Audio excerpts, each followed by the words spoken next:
I am so excited for today's topic. Hi guys, I'm Anna, a clinical psychology doctoral intern, and today we're going to be talking about Stoicism. Specifically, is it good for people's mental health?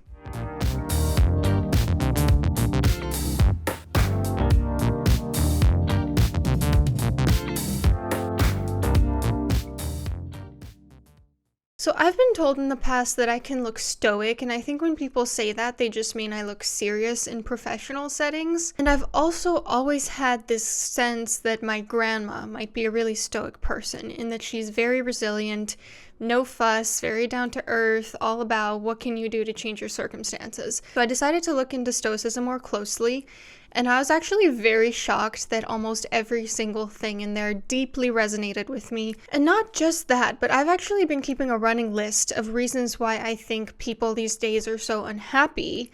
And I realized that Stoicism can be applied to basically every single item on that list to help alleviate some of people's suffering. Comment down below if you're Stoic and you've been following me for some time. So today I would like to impart onto you some of these Stoic lessons by first going into what Stoicism is, explaining how incredibly similar some of these concepts and techniques are to modern day therapy, especially the modalities that I mostly practice from, discussing how Stoicism might be the single biggest solution for why people these days are so unhappy, and going into some of its limitations as well. So what is Stoicism? Let's get into it.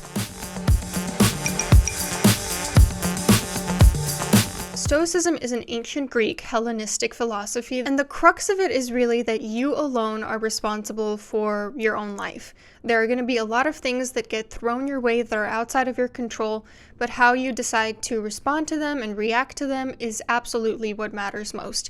That adversity is going to be a part of everybody's life, and we just need to learn to deal with it. Stoicism emphasizes a lot of different concepts. One is the idea of self-discipline, that you have to take actionable steps towards your goals every single day to constantly be self-improving, journaling if need be, to learn from what you did wrong that day, what you can do better for tomorrow, focusing on the process rather than the outcome, focusing on getting in flow when you're doing something in the present moment instead of worrying about, oh, how is this going to be perceived, or how much money am I going to make, or how is this going to look at the end of the day. Really immersing yourself in the present moment and focusing more on what is within your control rather than all the other external factors that are going to contribute to how the outcome looks. Self-reflection is also really big. A lot of the ancient Stoics were very big on journaling, which, as you may know, I'm also very big on.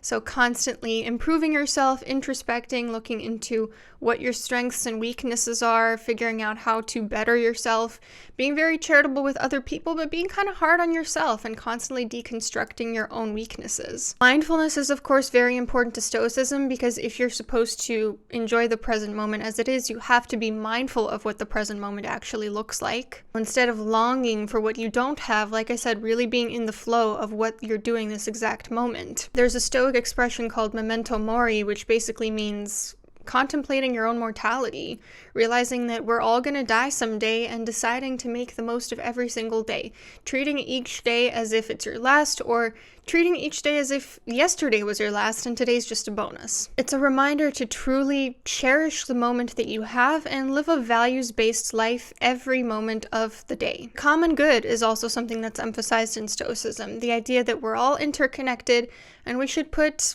the whole of humanity's and the whole world's good sometimes above our own good. Not being only motivated by selfish motives, but also realizing that we are all interconnected, and therefore it's in our best interest too to make sure that we're making the world a better place. And this is also a way to remember that we're all really small and unimportant in the grand scheme of things. If you zoom out into space, you can realize that we're actually just tiny specks on this earth, and we're not that important individually, but we are part of a greater whole that is very important. Distress tolerance is honestly an unspoken value in Stoicism as well.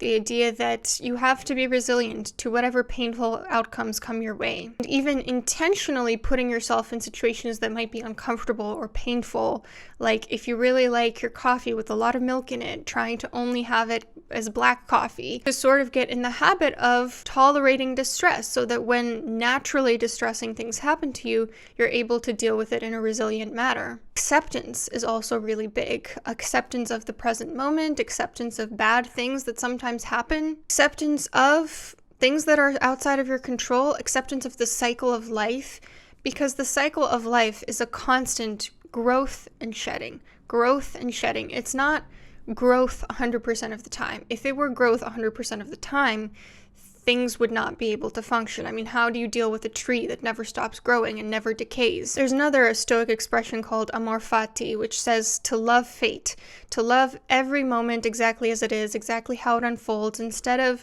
judging it based on your own personal preferences and feeling inconvenienced by how it's not the way you would like for it to be. Deconstructing your own biases is also key to Stoicism, trying to maintain objectivity as much as possible by not assuming that your attitudes are always right, not trying to confirm your own views, but actually trying to challenge yourself to think about the fact that maybe your opponent in an argument has something of value to teach you that you never realized, and to be charitable with their intentions and actually be a little harder on yourself. To perspective take different viewpoints, to not need to take a stance on every single topic either. I think that emotion regulation is also an unspoken tenet of Stoicism, because Stoicism is all about managing your reaction to things, not trying to control things that are outside of your control. And I think it's a common misconception, and one that I actually held as well going into learning more about Stoicism, that it's about suppressing or denying your emotions or acting like you don't have certain emotional reactions.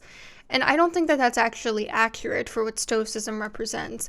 It's more that emotions are going to come up, and being able to detach from them by just observing them for what they are, not taking them personally, not turning them into a part of your identity, not getting fused with them. And I'll go into a little bit more about this in a moment, how it's actually a technique that we teach people in modern day therapy. For instance, choosing not to take it personally or get offended when someone says something offensive or disrespectful to you. You can still feel hurt or angry, but you can choose how you want to manage that reaction moving forward. How is this emotion going to inform the most effective way of reaching your goals? And also moderation is big in Stoicism, the idea that we need to neither overindulge nor overly restrict ourselves, that we can find that middle path of moderation. The 4 Stoic values are courage, temperance, justice, and wisdom. Courage basically means the courage to face reality, face your challenges, face your opponent, dealing with whatever life throws your way bravely. Justice basically just means don't hurt people, treat other people with respect. Temperance is, like I said, just everything in moderation, finding a middle ground. And wisdom is all about figuring out what is important versus what is not important. What is that discernment of things that you should focus on versus things that are not helpful to focus on, such as things outside of your control.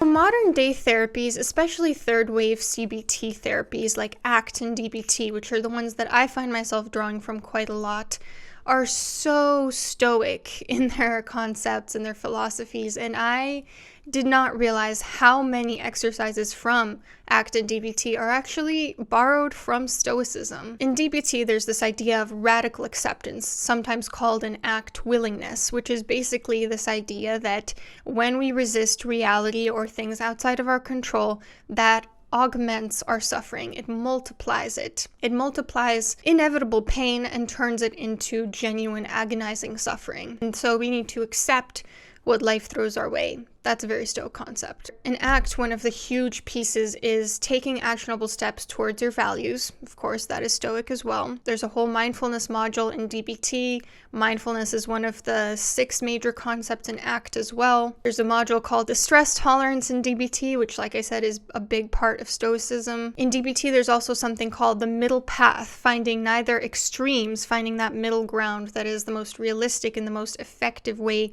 to approach things usually. Stoicism, there's something called premeditatio malorum, which is basically negative visualization, trying to see the worst possible outcome that could happen. And in DBT, there's something called coping ahead that's very similar to that.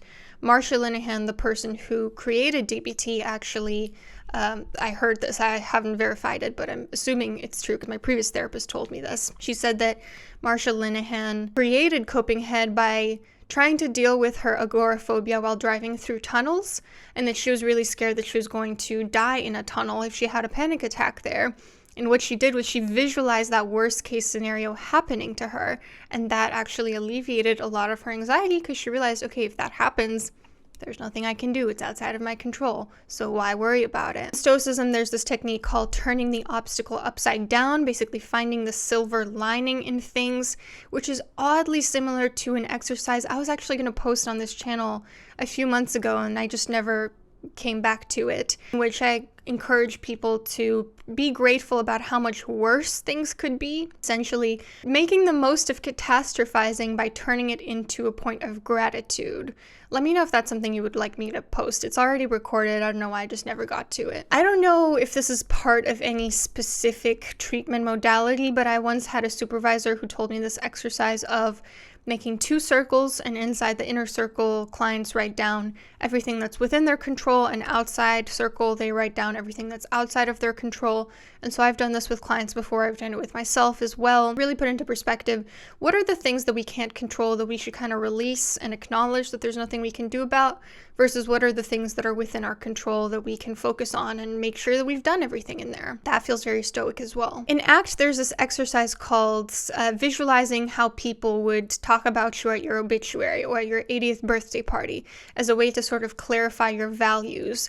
And that is actually a Stoic exercise too, in what constitutes a good life. Like figuring out what you want people to remember you for, what your legacy is. Stoicism, there's something called the Wheel of Life that in ACT we call the bullseye exercise, figuring out how aligned you are on your values in different areas of your life and figuring out how to become more aligned in areas that maybe are misaligned right now. In ACT, there's this concept of diffusion, also called in DBT mindfulness of current thoughts, basically figuring out how to detach from your thoughts. See your thoughts and feelings as separate from you and just observe them, being the observer, not being enmeshed with them. That is a huge piece of Stoicism. Emotion regulation has its whole module in DBT. So if you're naturally drawn to Stoic philosophy, I do highly recommend you to get into either ACT or DBT therapy because they are very, very closely aligned with your philosophy.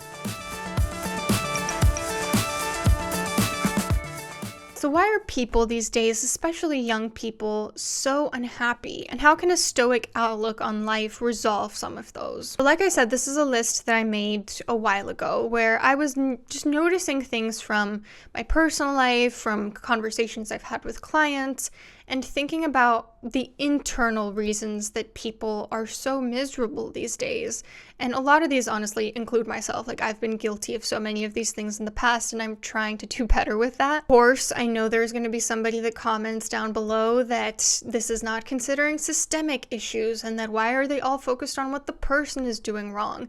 The reason that is the case is not that I don't think systemic issues or issues outside of our control impact mental health. Of course not. I think they play a huge role. The reason that I'm not talking about those in this video is that it's a video on Stoicism, and therefore figuring out what we can do that's within our control, not worrying about what's outside of our control. So I think that people these days really struggle to honor the ebbs and flows of life, the cyclical nature of growth and shedding that I was talking about. The idea that there is light and dark, night and day, fire and ice. If there were no shadow, there would be no light. We very much expect to always feel happy because we live in this Western society that hyper values happiness to the point where you're supposed to be happy most of the time, and if you're not feeling happy most of the time, then it's assumed that you're doing something wrong. And so we struggle to tolerate distress because we have this underlying assumption that, well, I must be happy all the time. Like, why am I experiencing pain right now? That's not normal. I don't want to experience pain. Let me get out of this feeling. Actually, a concept that feels related to this is wabi-sabi, a Japanese concept that I read about a few weeks ago. And it's all about the idea that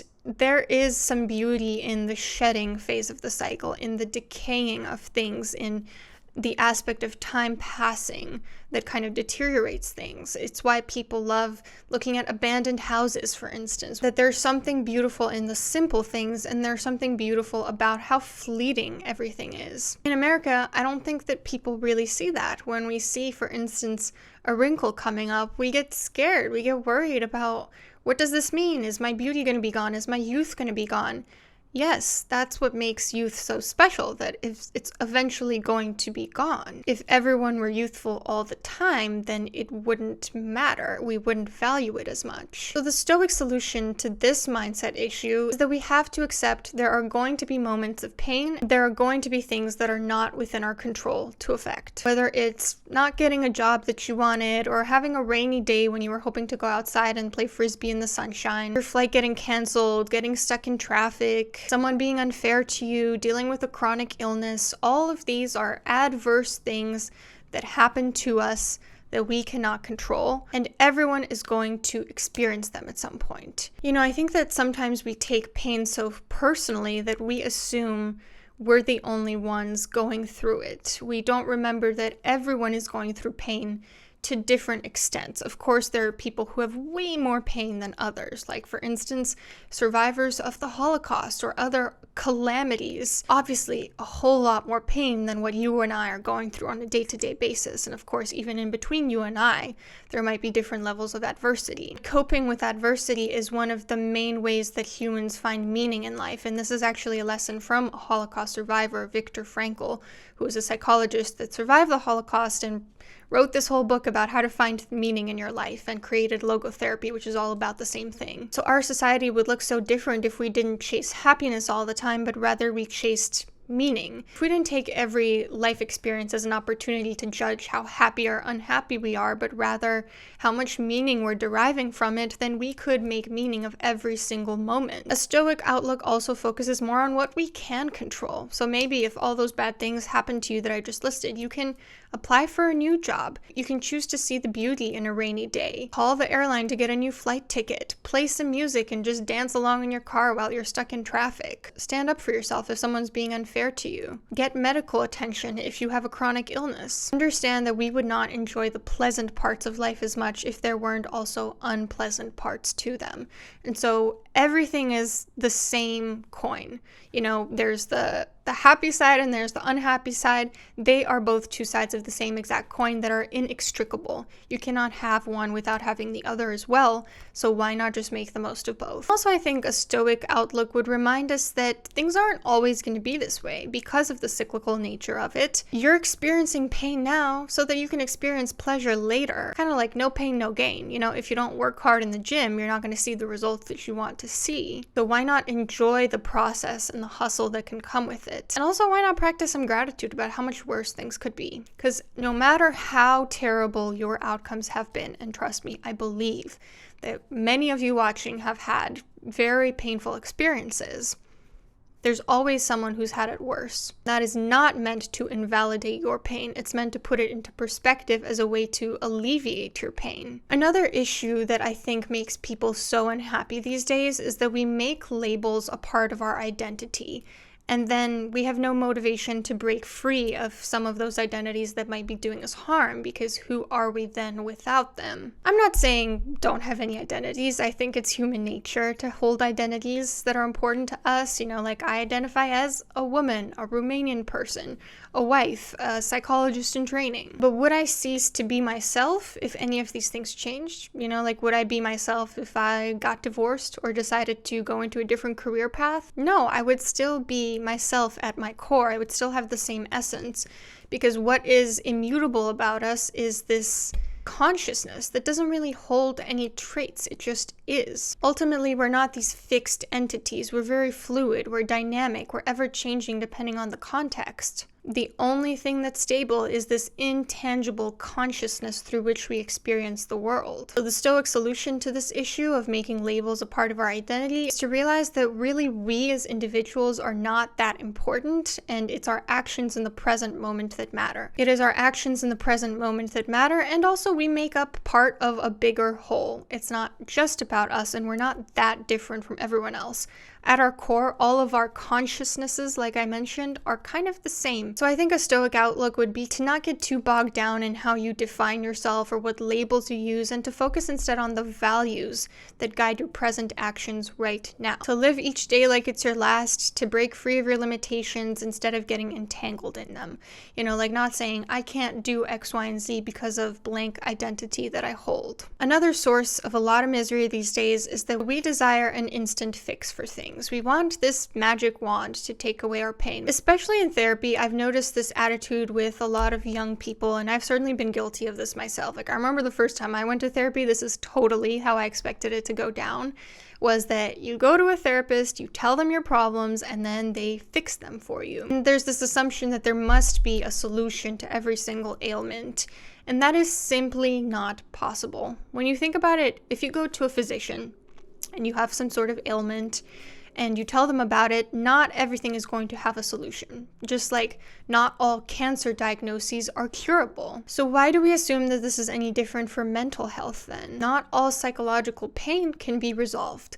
Taking an antidepressant is not going to magically make you happier, even if it takes away some of the sadness. There will always be some level of pain in life. There will always be some problem that you bring up to your therapist that they're not going to be able to resolve for you, that maybe even you're not able to resolve. Stoic solution to this would be to acknowledge that there is no instant fix, and there is nothing that can completely dissolve our pain for good. And so complaining will not solve anything. We have two options: to either take action towards what is within our control to alleviate the situation, or to accept the situation as it is. We can internally embrace every moment as it is, to really love it for what it is, for what it's presenting with us, because it's the only thing that we have in the present, no matter how unpleasant or inconvenient it feels. We can try to see the beauty in everything, even things that are negative. Like, I remember when I was a teenager, angsty teenager, I would take photos of like these abandoned alleyways and graffiti and like things in decay, basically the wabi-sabi concept that I mentioned.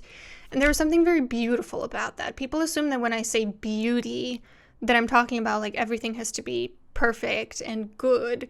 And I think that that's not true. There can be beauty even in the bad. You can romanticize a rainy day or a winter or whatever it is that you find painful. And you can also be disciplined with yourself while doing this and try to take steps every single day to get yourself closer to your goals, or to get yourself out of the situation if it is painful. A Stoic outlook would say, don't expect anyone else to need to solve your problems for you. This leads me into what I think is another issue that's causing us so much unhappiness these days, which is an external locus of control, meaning that we feel someone else is the cause behind our problems, the cause behind what's happening to us, overemphasizing factors outside of our control. And therefore, that line of thinking leads us to believe that someone else is also responsible for fixing those things. So, per this outlook, not only is there a magic wand that can fix all our problems, but someone else holds it. It's not us. Now, of course, there are so many injustices that happen in the world, and so many of the things that happen to us are outside of our control. But how does it help to only focus on those things and sort of move away from taking responsibility for what is within our control? A few weeks ago, I made a video on envy and how it's an issue of our mindset on things, that we think certain things are not achievable for us. And I was very surprised. I was going to just look at how the video was doing, and the top comment that I saw under the video, comment says, "It might not be impossible to climb out of poverty, but it's hard for me to not envy those who get support from their families and have so much more ease in life than growing up in generational poverty with mentally ill and drug addict incarcerated parents. When you don't have the resources to get the trainings you might need or the energy and time because of chronic stress of desperation, it's not impossible, but it's way harder to accomplish than those who have support and resources." Absolutely. And that's actually a lot of what I said in the video itself, was that of course it is much harder for some people to pull themselves out of difficult situations than it is for others who were just luckier in life. But I thought it was very telling that this was the top comment on that video, because it really speaks to how much our society emphasizes focusing on things that are not within our control. And again, I just really don't understand how focusing on those things helps us in the long run, when there are some things that are within our control that maybe if we gave more energy to those, life would feel a lot less like things are just happening to us. So the Stoic solution to this would be to acknowledge that there are many things over which we have no control, and unfortunately that is true of everybody, and that there's not a whole lot of point in wasting our energy on those when there are some things, usually, within our control. And if we just focus on the process in the present moment rather than the outcome or how far behind we are, how much easier other people have it, we might actually get further along than if we get bogged down in those details. If you can put in the best effort that you can in that moment, even if it's not 100%, even if it is just 2% that day, if that's the best you could do that day, then that is perfectly fine because it's what you could do. And maybe tomorrow you can put in 4% instead. Life is not fair. Life is full of adversity, for some way more than for others. But like I said, some level of adversity is in store for every single person. And so I think it could actually be much more beneficial to look at how lucky we are, to be grateful for what we do have, for how much worse other people have it, and to take responsibility for our actions while we work towards something that is less painful for us. Another thing that I think causes us so much anguish these days is that we are so easily offended and triggered by the actions of other people. And we try to police what other people do and say instead of managing our own emotional reactions to what those people do and say. Because what other people do is ultimately one of those things that does have an external locus of control. We cannot control other people's actions, although some people might not acknowledge this. Listen, I've been guilty of this one before. Even on this channel, very publicly, I have complained about things that people have said and done. I just don't stand by that anymore. I just don't think that it's helpful. You know, you live and you learn. I didn't know then what I know now. But I do think our generation and even younger generations than me take things very personally. We want to be just and respectful, which is awesome and totally in line with the tenets of Stoicism. But what we fail to realize is that we can't control other people no matter how much we may want to, and therefore it doesn't benefit us to focus on that when we could instead be regulating our own reactions to what people are doing. The Stoic solution to this is to accept that you cannot control the actions of others, only your own response to them. You can choose not to be offended by the words of other people, like someone cursing you in a different language. You don't understand what they're saying, you're not taking it personally. It doesn't matter what they're doing, you can choose to approach it one way or another. And you can absolutely set a boundary or take an action if something feels unjust. For instance, if someone says something disrespectful to you, it is totally within the bounds of Stoicism to say, I don't appreciate when you speak to me that way. If you do it in the future, I'm going to leave the room. So you can totally still take external action to fix those injustices that are happening. It's about the internal aspect that you have to regulate your own reaction to not get triggered. You have the power to not let it get under your skin, to not take it personally, to practice diffusion, meaning to observe your thoughts and feelings instead of being fused with them. You can view other people's actions with the same detachment that you view your own thoughts and feelings. And like I said, this is totally compatible with external action, with doing things that will improve justice in the world. But what you might find is that sometimes the things that you were really upset about might not feel as important when you take this inner approach. Like, you might not care that this person said this one little thing that kind of bothered you because you acknowledge it's not that important in the grand scheme of things. You might find yourself picking your battles more and realizing that you don't need to have an opinion on every single thing, especially things that you're not informed on. And also, Stoicism would encourage you to hold yourself accountable above everyone else, not focusing so much on what other people are doing wrong, but rather focusing on what you could do better. Imagine if we spent half as much of our energy correcting our own injustices as we do focusing on other people's injustices. Something else that I think causes people a lot of distress these days, at least on the internet from my perception, is that everything needs to be inclusive of everyone and every possible consideration. And we take things personally if it doesn't apply to us or doesn't feel helpful to us. I see this a lot with short form content, which is part of the reason why I'm so scared to post short form content, is that it's so easy for people to say, well, you didn't think of this or you didn't consider this possible thing. Like, no, you can't do that in 60 seconds. But we have this just very human reaction to say like, oh, you didn't think of this, and look at me, I'm so smart because I pointed it out in the comments. I used to try to twist myself into a pretzel, trying to please everyone, say every caveat, every disclaimer under the sun. I remember recently I saw an old video of mine pop up that was like, signs of emotional immaturity and how to work through them. And I actually gave the disclaimer of, I'm not trying to be offensive to children when I say immature. Like, who was going to be offended that I was using the word immature to refer to adults? It was such a ridiculous disclaimer for me to give. And of course, like, I do still think it's really important to try to be as inclusive as possible. That is, like I said, part of the justness, the fairness aspect of Stoicism, especially when it concerns groups of people that have been historically excluded from certain conversations. It's wonderful to have those people feel included. But we have to realize that not everything is always about us. And instead of focusing so much on what other people are doing wrong and not considering us every second of every day, maybe we could do more in thinking about how we could be more inclusive. You know, like sometimes someone might be giving a piece of advice and we're the 1% of people in the population that it doesn't apply to. Sometimes people are going to have a specific audience that just isn't us. You know, like imagine someone getting upset over the new queer ultimatum. Like, why are you mad about it that it doesn't concern you? Like, this is for a different audience then. It is impossible to include every caveat, every disclaimer, every consideration, every person. There will always be at least one person that gets offended over something. So the Stoic solution would say, let's not get offended over things that we don't need to get offended over, either because they're not that important in the grand scheme of things, or they just have nothing to do with us, or the advice isn't geared towards our situation. Instead, what we can do when we notice ourselves getting triggered is to simply acknowledge, I don't feel very included here. Maybe I should go somewhere where I do feel more included.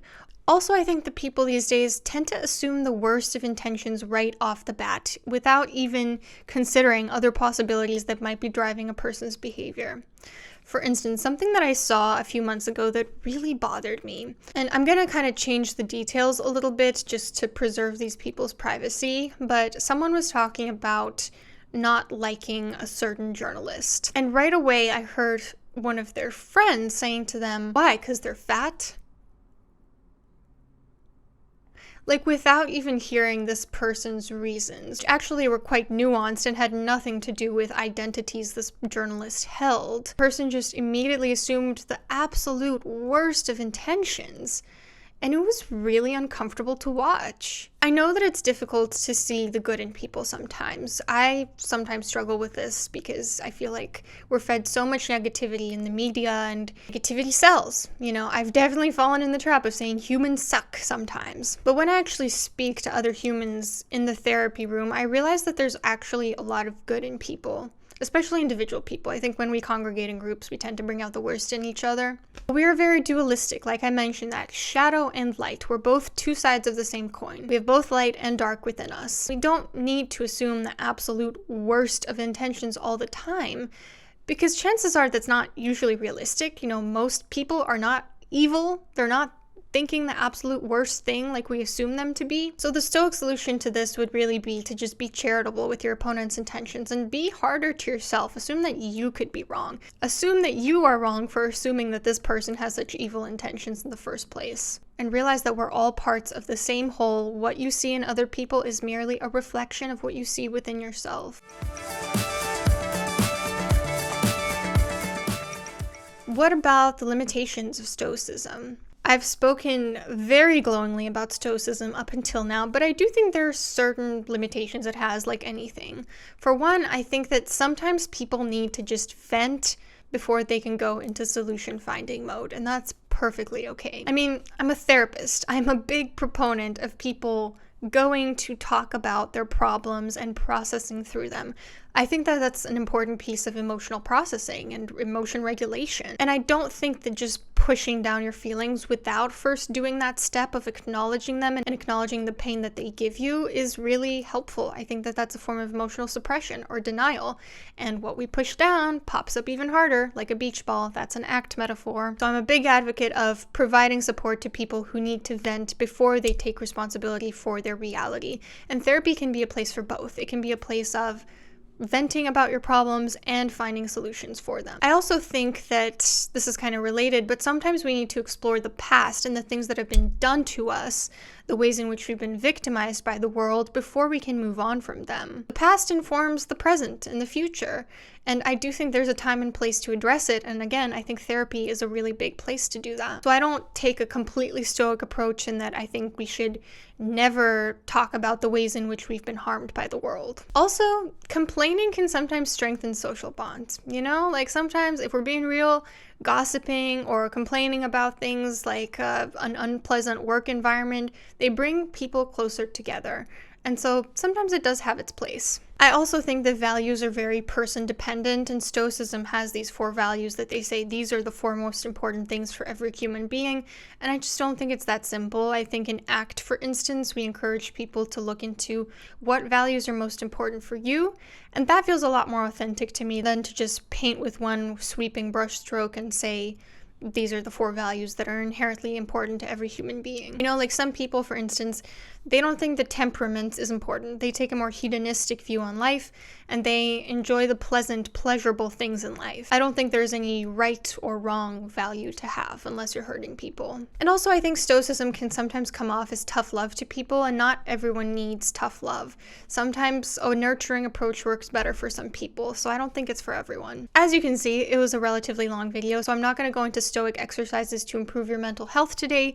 But if that's something you'd be interested in, definitely let me know. I can talk about the different therapy exercises that are actually very Stoic in their philosophy. But to conclude, is Stoicism good for your mental health? I think absolutely. To tell you the truth, I can't think of a thing, a mindset, a philosophy on life that could be more helpful for people these days.